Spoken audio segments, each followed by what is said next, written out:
भगवान श्री ब्रजेंद्र नंदन कृष्णचंद्र जी, जिन्होंने द्वापर में अवतार लेकर के आए थे, 125 वर्ष का यदु और वृष्णि नाम के वंश थे। मथुरापुरी राजधानी थी, कंस वहाँ के राजा थे। देवक नाम के छोटे भाई, उनकी देवकी नाम की बहन, और उस समय इन्होंने बड़े बुद्धिजीवी संत प्रवृत्ति के वसुदेव जी से संबंध किया, परंतु गगन मंडल से आकाशवाणी हुई कि आप जिस बहन को विदा कर रहे हो, इसकी 8वीं संतान से एक ऐसे बालक का जन्म होगा जो तुम्हारी मृत्यु का कारण बनेगा। अब देखो, आज हम सब भगवान कन्हैया की कथा सुनने आए हैं। सभी जगह कथाएं होती हैं भगवान के आशीर्वाद से, और अनेक अनेक प्रसंगों के साधन सहयोग से हम भगवान की कथा समझते हैं। फिर आपसे कहें कि हरि व्यापक, हरि अनंत है, उसकी कथा भी अनंत है। परंतु एक चीज कभी हम चिंतन करने का विषय है, 8वें नंबर की संतान का आकाशवाणी हुई कि आपके यहाँ जो 8वें नंबर का बेटा होगा वो मृत्यु का कारण बनेगा। मारने के लिए तैयार हो गए और इन्होंने जो जो बातें रखी, बराबर नियम के मुताबिक उन्होंने इन्हें 6 संतान ला करके दे दी, जिसके नवजात बालक, छोटे छोटे बालकों को जिन्होंने दे दिया। मन में बड़ा दुख था, पर उस दुख को भी इन्होंने सहन कर गई। पर जैसे ही हम भगवान की कथा में सुनते हैं कि 7वें नंबर पे एक योग माया नाम की कन्या ने अवतार लिया, उस समय की कथा से हम अंदाज लगाएं कि सब स्पष्ट दिखता था कि ये दुष्ट है, इसने बाल हत्याएं करी है, 6 बालकों को मार दिया है। फिर भी देवकी वसुदेव जी ने जाकर के इनके पांव पकड़ लिए कि तुमने भले हमारे 6 पुत्रों को मार दिया, पर तुमसे निवेदन है कि इस कन्या को मत मारो। अर्थात श्रीमद् भागवत की कथा से स्पष्ट होता है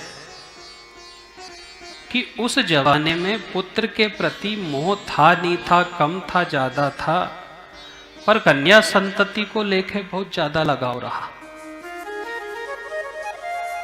और आज सबसे पहले की स्थिति देखो, ऐसा हो सकता है कथाओं से कि शायद वसुदेव जी या देवकी ये जानते होंगे कि आने वाला समय कलयुग है, जहां ज्यादा से ज्यादा कन्याओं की भ्रूण हत्या ही हो जाएगी। लोग कन्याओं को पेट में ही मार देंगे। हो सकता है ये कारण रहा हो, पर जो भी कारण रहा, उस समय की वह कन्या ने आशीर्वाद दिया कि आज आपने बड़ी दया करी वसुदेव जी, मैं आपके यहाँ जन्म लेकर के आई, पर एक दिन ऐसा आएगा कि मैं ही योग माया बनूंगी, मैं ही योग माया बनूंगी, और मैं ही योग माया बनकर के पूरे जीवन काल में भगवान श्री कृष्ण का साथ दूंगी। और जो 125 वर्ष की जीवन लीला रही, उसमें बराबर बराबर इसी कन्या ने योग माया बनकर के श्री कृष्ण जी का सहयोग दिया। वसुदेव जी से कहा कि स्वामी की कृपा से आप मेरे पिता बने हो, मां बने हो, मैं भी तुम्हें अपना जीवन बचाने के उपलक्ष्य में ऐसा आशीर्वाद देती हूं कि जब तुम्हें कोई मुक्ति का साधन की आवश्यकता पड़ेगी, तो मेरी ही कृपा से तुम्हें अंत के समय में श्री कृष्ण के दर्शन होंगे, और मेरी ही कृपा से तुम्हें 9 योगेश्वरों के द्वारा ज्ञान दिया जाएगा। इसलिए आज भी हम जन्माष्टमी की कथा के दिन ये समझें कि वही माया जिससे हम धर्म कर्म करते हैं, सात्विक क्रियाएं करते हैं, यदि वह माया धर्म में लग जाती है तो वही माया योग माया का रूप धारण कर लेती है। और वही योग माया जीवन भर हम सब लोगों को सहयोग देती रहती है। इसलिए कृष्ण जी के काल में यह सिद्ध हो गया था कि जब कभी भी आप कोई सत्कर्म करोगे तो वह किसी बहन और बेटी की अनुपस्थिति में नहीं हो सकता। आज भी आप ब्याह के कार्य करो, कोई भी घर में सुख दुख का उत्सव मनाओ, कहीं ना कहीं से हम कोई ना कोई से ऐसे कार्य देखते हैं जहाँ स्पष्ट रहता है कि कभी तेल चढ़ता है, कभी हल्दी चढ़ती है, कभी भौजाई की जरूरत पड़े, कभी बहन की जरूरत पड़े, कभी बेटी की जरूरत पड़े। वह ये सब उसी योग माया की देन है कि आज जो लोगों ने एक ढोंग लगा के रखा है। और आप देखो तो कि एक संत के भाव है कि जो कन्या ना होती ना व्यवहार होता, कहो कैसे बंधते ये संबंध धागे, हमारा तुम्हारा ना साकार होता। नहीं राम होते नहीं श्याम होते, ना तो राम आता ना श्याम आता। अर्थात हम ये मान करके चलते हैं कि महात्मा और परमात्मा को जन्म देने वाली भी एक माँ ही होती है, एक कन्या ही होती है। जो आज के समय भ्रूण हत्याएं हो रही हैं, गर्भ में हम कन्याओं को मार देते हैं, जो पुत्रेष्णा हमारे अंदर जागृत हो गई है। आज के समय में देखो 3 एष्णा हैं, वित्तेष्णा, पुत्रेष्णा और लोकेष्णा। बेटा हो जाए कहीं से भी कहीं तक, पैसा आ जाए हमारे पास और लोग वाग हमें पहचानने लगे। इसलिए देखो आपसे कहा ना कि ये सेल्फी और सल्फास की बीमारी इसीलिए चली है कि लोग शांति से जीना ही नहीं चाहते। हमें लोग देखे हम क्या कर रहे हैं, कि भजन पूजन का स्पष्ट लिखा है, किसी को नहीं बताना। हम कहाँ कथा सुन रहे हैं, कहाँ नाम जप रहे हैं, किससे बात कर रहे हैं, कैसी माला फेर रहे हैं, ये सब गुप्त है। सूर्य चंद्र ना चलते दिखे, चलती दिखे ना बेल, हरिजन ना बचता दिखे, ये कुदरत का खेल। पर हम सब टिडोरा पीट पीट करके दुखी है कि लोग हमें देखे। भगवान श्री कृष्ण जी ने अवतार लेने से पहले ये लिखा पढ़ी कर ली थी कि कन्या का आज के बाद कभी वध नहीं होगा।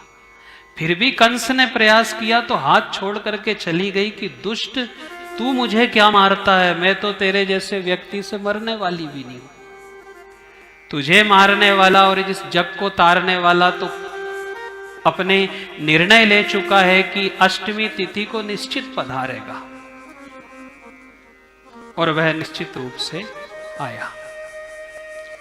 इसलिए भगवान के जन्म उत्सव में आज पूरा देश जहां धूमधाम से भगवान श्री ब्रजेंद्र नंदन कृष्णचंद्र के प्रागट्य उत्सव की खुशी मना रहा है, कोई व्रत रहता है, कोई नाच गान के, कोई भजन कीर्तन करके उनका उत्सव मनाता है। पर हम इस बात पे देखें कि हम श्री कृष्ण को भी माने और श्री कृष्ण की भी माने। हम श्री कृष्ण को तो मान रहे हैं, बराबर सब लोग मान रहे, खूब उत्सव मना रहे, खूब एक दूसरे को बधाई मिठाई दे रहे हैं। हम कृष्ण को मान रहे हैं, पर कृष्ण की मानने में हमको संकोच है। तब कि ये जन्म उत्सव कहता है कि केवल कृष्ण को मत मानो, कृष्ण की भी मानो। और कृष्ण ने ये पहले सिद्ध कर गए थे कि जो कन्या ना होती तो व्यवहार ना होता। कहो कैसे बंधते ये संबंध धागे, हमारा तुम्हारा ना साकार होता। हम क्यों केवल एक लालच में पड़े रहें। भगवान श्री कृष्ण जी ने अवतरण लेने से पहले इन सभी चीजों को स्पष्ट किया था। इसलिए देखो कथा के साथ साथ हम इन चीजों को भी समझते चलें। हम दुनिया को दोष नहीं दें। यदि नियत ही खराब है तो नियति को दोष कब तक देते रहेंगे। अब कोई कहे कि हमारी नियत खराब है, आंख खराब है तो आंख का ऑपरेशन हो सकता है। आंख यदि हमारी खराब है तो डॉक्टर कह देगा ऑपरेशन करवा लो। पर कोई कह दे कि नजर ही खराब है तो डॉक्टर ने कहा कौन सा ऑपरेशन करूं। नियत ही खराब है हमारी, हमारी सोच खराब बन गई। क्योंकि दुनिया का हमने बता दें आपसे कि देखो, इसलिए ज़्यादा से ज़्यादा भक्ति का रंग चढ़े हमारे सबके जीवन के बीच में। लोहा जब जंग खा जाता है और उस पर रंग चढ़ा देते हैं तो लोहे पे रंग चढ़ने से वह जंग से बच जाता है। ऐसे ही हमारे जीवन में भक्ति का रंग चढ़ने से जैसे लोहा जंग से बचा, ऐसे हम सब जम से बच जाएंगे, जम हमारी पकड़ से दूर हो जाएगा।